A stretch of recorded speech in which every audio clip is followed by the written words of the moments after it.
Alô pessoal, vamos iniciar então a aula da nossa semana da formação básica ferroviária. Vamos falar sobre dois assuntos, que é passagem em nível e gabarito, tá? Ligados à ferrovia, logicamente. São dois assuntos que eles têm conexão direta, né? Uma pelo lado dos acidentes, né? E a outra por ser uma parte sensível a acidentes, tá ok, pessoal? Pessoal, vamos iniciar falando sobre o que é uma passagem de nível, ou o termo correto, passagem em nível, tá? Qual que é a questão que envolve a passagem em nível? Passagem em nível nada mais é que um cruzamento. É um ponto em que vai cruzar aqui no caso, a rodovia com a ferrovia, tá certo? O termo correto, falei errado de novo, o termo correto é passagem em nível, tá? E não passagem de nível. Porque você passa por um nível e você não passa de nível, ok? Por isso é chamado passagem em nível. Pessoal, basicamente é um cruzamento, é um ponto de interseção entre ferrovia e rodovia, tá? E por ser um ponto de interseção, é um ponto muito vulnerável, muito suscetível à colisão, tá? Aqui no caso, ocorrendo o acidente conhecido como abarroamento, tá? Que é a colisão entre veículo ferroviário, que no caso o trem, com o rodoviário, que pode ser aí carro, caminhão, carreta e etc. Tá? Volta e meia nós nos confrontamos com essa cena, esse tipo de acidente. Basicamente se utiliza também aquela frase: o trem não sai da linha para pegar ninguém. Acaba sendo um chavão, um bordão, mas é a mais pura realidade. Não que a ferrovia não tenha parcela de culpa às vezes. Quase sempre é culpa de imprudência da rodovia, ok? E todos sabem, né, que a ferrovia, um trem, ele demora muito para parar no caso de uma emergência, né? Inclusive tem uma reportagem muito interessante do programa Fantástico da Globo que expõe essa questão das colisões, da aplicação de emergência e dos motivos dos acidentes em passagens em nível. Pessoal, outra questão também que deixa a passagem em nível suscetível a tipo de acidentes geralmente mortais, letais, são os atropelamentos, tá? Pessoal, deixa eu beber uma aguinha aqui, cara, tá um pouco seco. São os atropelamentos, porque a passagem em nível, ela também incorre na parte de transposição das calçadas, né? O chamado passeio, tá ok? E também tem as passagens em nível de pedestre, né? Que é aquela passagem que é somente para pedestre. Também temos a passagem em nível rural, também que é suscetível aí a atropelamento de animais. Então, por esses motivos, a passagem em nível é um ponto sensível, é um ponto de vulnerabilidade da ferrovia em relação ao meio externo, não digamos urbano, mas externo. Se não me engano, a Rumo abriu um processo para startups, para inventores, para criarem alguma forma de reduzir os acidentes em passagens em nível. Tá? É um projeto, inclusive, muito interessante, que deveria ser mais explorado para a ferrovia, para ela apresentar aí um retorno para essa parte social, né, para as cidades. E uma das coisas que eu vi muito interessante é a utilização de câmeras, tá? E aí vai entrar no nosso outro assunto que é gabarito. A câmera, ela projeta um gabarito virtual, tá? Então já vamos entrar em gabarito, pra gente já entender o que é. Gabarito, pessoal, é o espaço que o trem ocupa na sua passagem ou enquanto ele estiver em repouso, parado ou estacionado. Então vai ser toda aqui a parte que ele vai ocupar, tá certo? Então temos aí o gabarito, tá bom? E temos o gabarito estático e o gabarito dinâmico. O que é o gabarito dinâmico? É o espaço que o trem vai ocupar na movimentação enquanto ele estiver se locomovendo. Porque o trem ele tem a dinâmica de movimento natural própria do trem.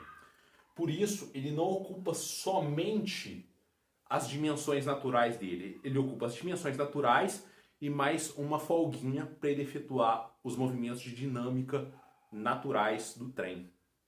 Tá bom? E o que essa câmera que eu disse aqui para a solução da passagem em nível ela faz? Ela é implantada, né, aqui, e ela projeta virtualmente um gabarito sobre a passagem em nível, que alerta a empresa caso aquele gabarito, ou seja, aquele espaço que o trem vai ocupar na sua passagem, ele informa para a empresa se ali tem algum veículo ou pessoa que possa ser atropelada. Então, ele já deixa o maquinista em alerta. Então, assim, foi uma solução muito bacana, né?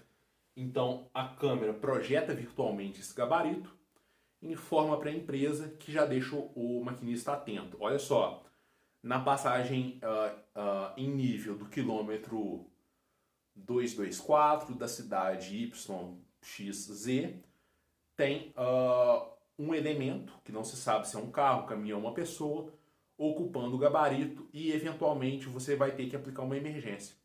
Então foi uma das formas de que foi apresentado nesse edital de tentar reduzir esses acidentes. Essas câmeras aqui são muito utilizadas na China, inclusive lá na revista Ferrovia em Foco nós apresentamos essa inovação aí, essa tecnologia que é chinesa, né?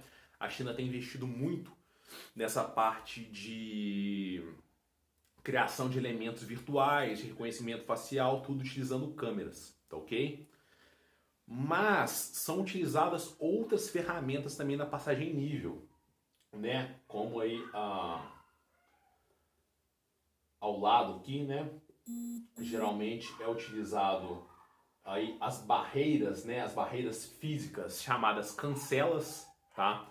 São aplicadas cancelas que se abrem e fecham quando o trem está passando, certo? Geralmente o pessoal imprudente não respeita, então o pessoal meio que dribla a cancela e passa assim mesmo com ela abaixada.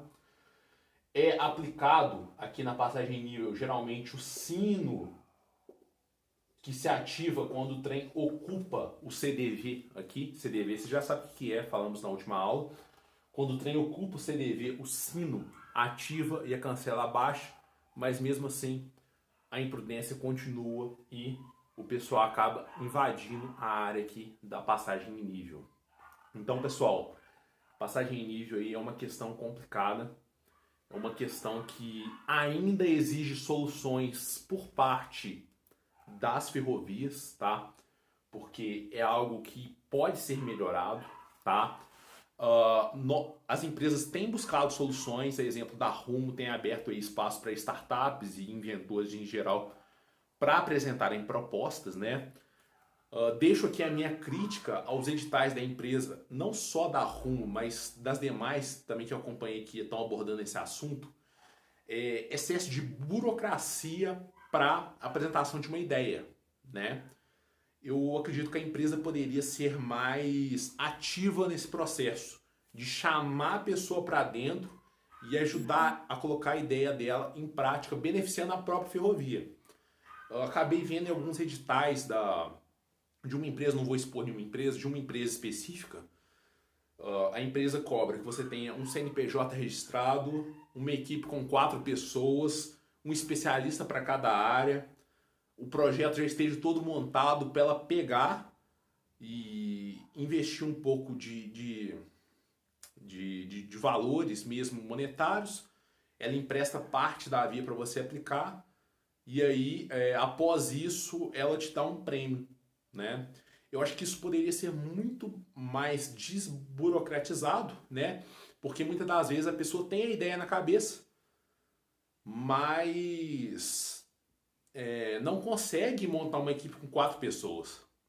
Ou às vezes a pessoa desenvolveu a ideia sozinha, a ideia é dela. E ela não quer outras pessoas para compartilharem a propriedade intelectual dela. Entendeu? Então, acredito eu que as empresas poderiam cada vez mais desburocratizar esse processo e oferecer a criação e desenvolvimento da ideia como um todo. Olha só, traz a ideia aqui, se for financeiramente viável e tecnicamente viável, nós criamos toda a estrutura, né? Por exemplo, parabenizar a CPTM, que abriu um edital nesse sentido, cria toda a estrutura para facilitar com que a ideia se torne uma startup que depois se torne uma empresa consolidada, né? E não o contrário, certo? Então, pessoal, fica aí a nossa aula dessa semana, cumprindo aí a meta de aproximadamente 10 minutos, 10 a 15 minutos por aula. Se inscreva, deixa o like, compartilhe o vídeo com aquele seu amigo, com aquele seu primo mais novo que tem muito interesse em ferrovia, ainda não atingiu 18 anos, mas está doidinho para atingir, para participar dos processos seletivos, gosta muito de ferrovia, gosta muito da área. Envia para aquela pessoa que está estudando em áreas de ferrovia, que está fazendo técnica em manutenção, né, de ferrovia, que está fazendo curso de operação ferroviária. Tá bem, pessoal? Basicamente é isso. Até a próxima semana. Até mais.